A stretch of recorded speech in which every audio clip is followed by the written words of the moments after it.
when you talk about the collaboration with the events like you all, it's very beneficial for us, to be honest.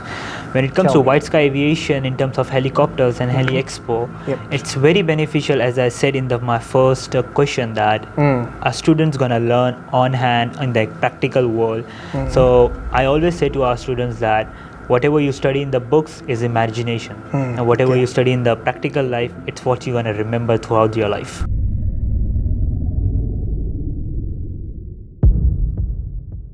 Hello friends, welcome back on the Heli Expo Asia 2025. I'm here today with my best friend, Muhammad Owais. He's a marketing manager of the Embry-Riddle Aeronautical University Asia in Singapore. Owais, how are you?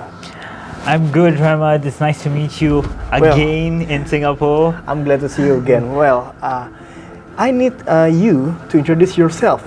Sure. So hi, my name is Muhammad Owais. I am from India, but currently I'm in Singapore. I work with Embry-Riddle Aeronautical University Asia campus. I also run my own business called Cipro Avi. It's a marketing aviation firm. It's recently started, and that's it from my side. And I'm a traveler, I'm a YouTuber, and I'm a camera person. So, are you an aviator, businessman, and also YouTuber? Which one is most about you? I'm a businessman. You're the businessman. Okay, yeah, I'm a businessman. I'm a money man. Wherever the money comes, I'm there. Okay. YouTuber, I have a YouTube channel, but the monetization has not started, so I'm not focusing a lot on that, to be honest now. But you work for money, right? Yeah. So, guys, we're gonna have the Heli Expo Asia 2025. We're inviting the aero students in Asia to attend the Heli Expo Asia, including the education forum, and also the exhibition, and also the competition. But in your perspective, what's the real benefit for you as a young professional in the aviation industry, and for the student in Embry-Riddle Asia, please?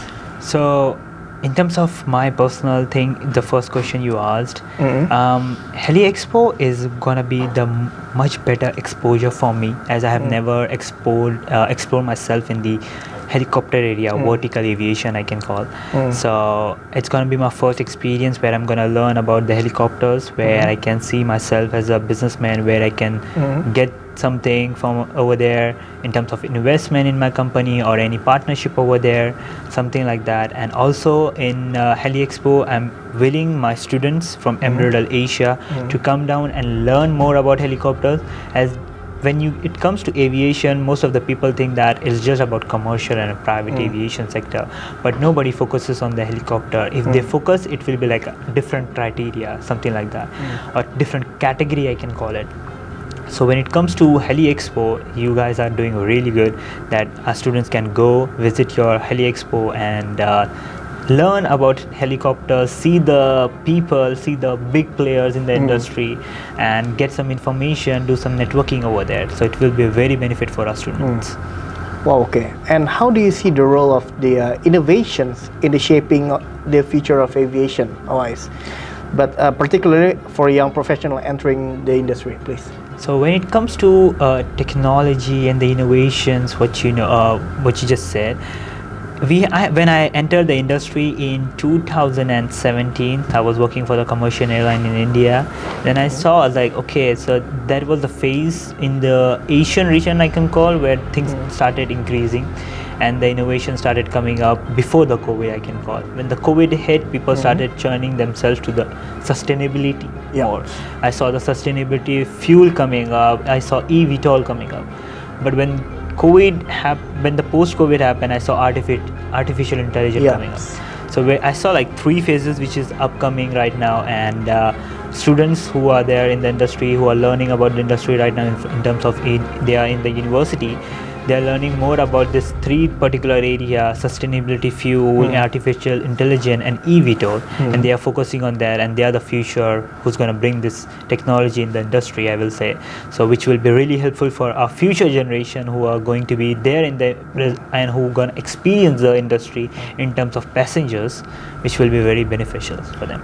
Okay, now we Heli Expo Asia or White Sky Aviation, we are the part of the industry, and you in Embry-Riddle side, you're part of education side. So how can a collaboration between education and industry, like with White Sky Aviation, if I could say, can contribute to advancement of aviation education and career opportunities for students? Please. So, when you talk about the collaboration with the events like you all, it's very beneficial for us, to be honest. When it comes to White Sky Aviation, in terms of helicopters and Heli Expo, it's very beneficial, as I said in my first question, that our students gonna learn on hand in the practical world. So I always say to our students that whatever you study in the books is imagination, and whatever you study in the practical life, it's what you're gonna remember throughout your life. So what you're imagining and what you are gonna learn in the practical hand, you're gonna connect it, and that's where your skills comes up, what you are particularly good at. So when White Sky Aviation is doing really good, which is holding the expo, Heli Expo in 2025 in June, my students gonna be there for sure, and they're gonna learn about helicopters. We're gonna have a good collaboration in the future. If the students got interested in the helicopter, so they can do internships with you all. They can have the networking sessions in the Heli Expo too, so which they will be learning much more about helicopters and all. So it will be very beneficial for our students, to be honest. Thank you so much for it. Appreciate it. Most welcome. So before the last question, how does Embry-Riddle of Asia prepare students to adapt to rapid changes in the aviation industry? Well, especially in emerging sectors like urban air mobility. When it comes to UAM, urban air mobility, so our students are very much keen about it, to be honest. When it comes to designing about it, learning about it, they always go research about it. We have many particular subjects area which give the assignments like this, and they have to like design, research and all about particular courses or assignment, I can say.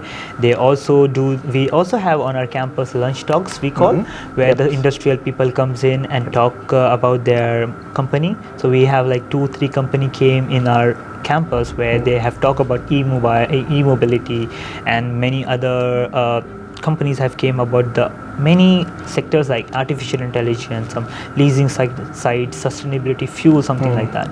So we regularly have our sessions like in terms of lunch talk where the industrial people comes and talk with our students.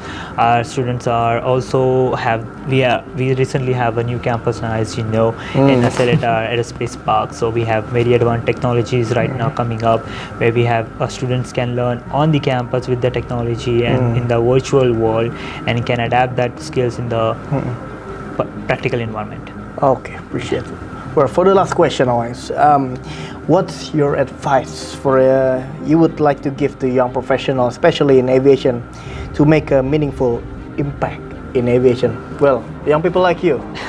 Come on. Young people like me can, and to be honest, like when it comes to aviation industry, it's a wide industry, and all the first skills we require in the aviation field is being open, extrovert, have much more ability to talk, to know, to ask questions, to learn more and more day by day. As it's a big industry, it's like you can, in one life you cannot learn about this industry. I can say that it's that big. So I will say the first skill is like being an extrovert is one of the skills I have seen in the aviation industry. You should have it. And the second one is adaptability in the environment, changing of environment. Like as we talk about, many technologies are coming up. We are passing out the manual phase. We are going more towards automation. So our students are young people should have adapt that skills in terms of technology. The more networking skills, as I said, like being an extrovert, and then making the research, making the solution of particular area. I will say that thing young people should target on, as many people are doing well in their industry, but nobody, like I won't say nobody, but there are students who young professions should more focus on something solutions like, what if air mobility, electric planes come? What about the fueling planes? What we gonna do with them? There are millions of planes turning around the world here and there. Yeah. So what we're gonna do about that? Come up with something solution for that. How we can use it? How we can convert the planes from that to electric planes? Can we convert the same plane or something like that? That's what I think that people should focus on more into solution and research more as going to an in company and working for a particular department. Okay. Yeah, so the solution will be much better in the future perspective, and they can have their own company. As I always feel like having your own business is the best part. So, yep. Yeah. Okay. All right, Owais, thank you so much for your time and your insight and your perspective. Thank you so much to you too, and all the best for your Heli Expo. I will Thank be you very seeing you much. there for sure in the June month and with our Embry-Riddle students. Okay, Thank you I'll so see you much. then. See you then. Good luck. Good luck. Okay.